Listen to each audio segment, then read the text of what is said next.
দিনটা ছিল সরস্বতী পুজোর দিন, 23শে জানুয়ারি। ভোর 5টায় উঠেছি। দেখো, ভোরবেলায় উঠেই ফ্যান ছেড়ে দিয়েছি, কারণ আমি ঘর ঝাড় দিয়ে ঘর মুছেছি। ঘর মুছতে দিদি আসে, বাট আমি ভোরবেলায় যেহেতু পুজো হবে তার জন্য আমি সমস্ত ঘর ঝাড় দিয়ে সমস্তটা করেছি, মুছেছি আর কি।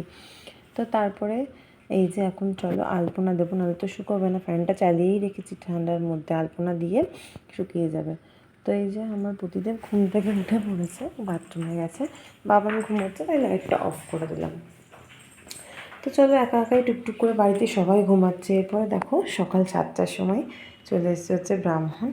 এই যে আমাদের বাচ্চা ব্রাহ্মণ। আর রান্নার ডেকোরেশনটা কেমন হয়েছে তোমরা কিন্তু কমেন্ট করে জানিও। আমি যতটুকু পেরেছি চেষ্টা করেছি।